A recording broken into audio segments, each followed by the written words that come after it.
Good morning, ladies and gentlemen. Kalimera.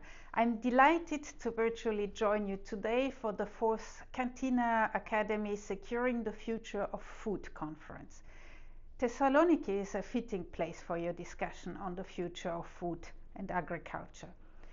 Just as Thessaloniki has been a crossroads of cultures and a hub of growth for thousands of years, we too find ourselves today at the crossroads in shaping the future of our agricultural practices and securing food security. We in Brussels recognize the questions you shared with us, reflecting the interest of the audience, and I'm pleased to try to answer them.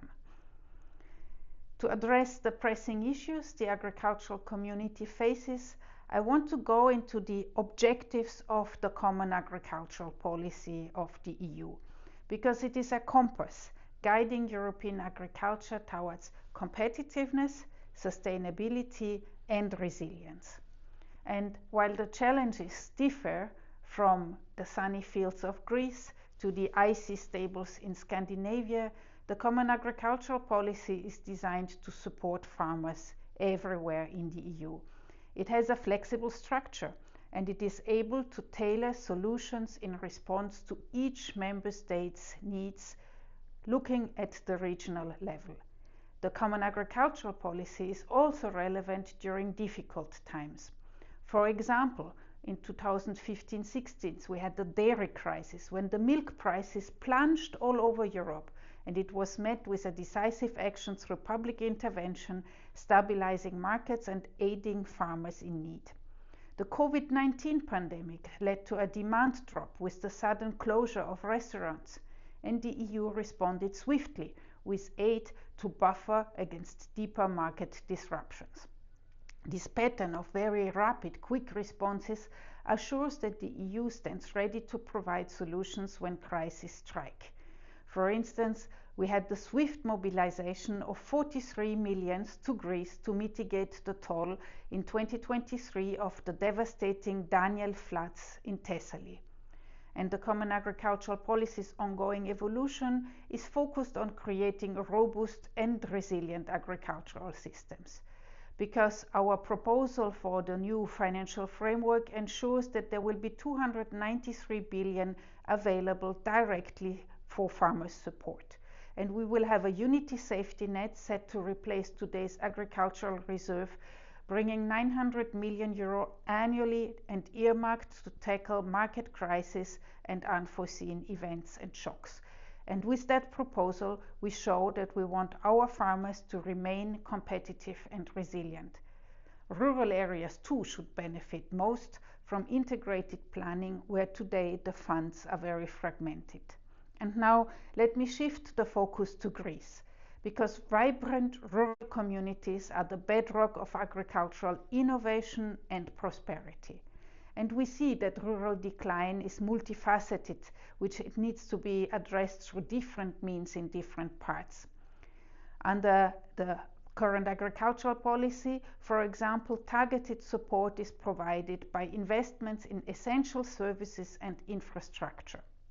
And another element to address rural decline is the digital connectivity, because this brings advantages throughout Europe, including in rural Greece. Also, the cohesion policy supports investments in broadband, in clean energy, and in critical infrastructure. With strategies like smart villages and tools such as LEADER, rural areas can transform into centers of innovation. And that ensures that rural Greece and rural Europe can thrive. The aging farming population poses a demographic challenge all over Europe. But our proposals for the Common Agricultural Policy provides targeted measures to empower young farmers and to support them with access to finance, with education, with technology. And that's not merely about slowing down aging, but about reversing it and welcoming a new wave of ideas and of energy and people to work in the agricultural sector. Because this will effectively address the question of generational renewal, the Commission asks for national strategy to focus on specific domestic needs. Concretely, we want young farmers to be equipped with a starter pack to foster their establishment and growth within the agricultural ecosystem. The flexibility to combine money from the Common Agricultural Policy with measures at national level and national initiatives should pave the way for smooth transitions and stable foundations.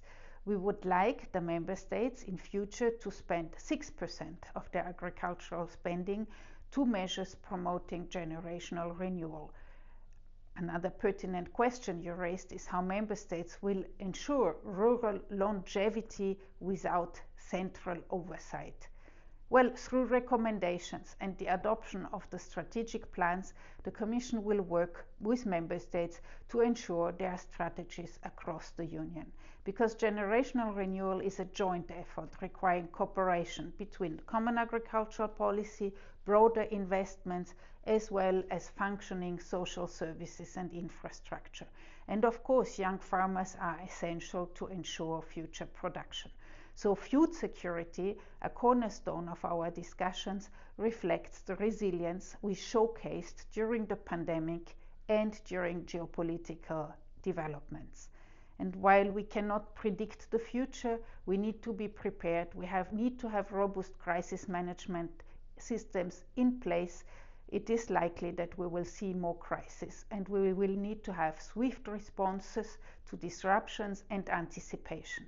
Finally, fairness. Fairness along the agri-food value chain is an objective we work for, because on the one hand side, consumer deserves high quality food at affordable prices, but on the other side, also farmers deserve a decent income for their production so that they're able to invest into a sustainable future.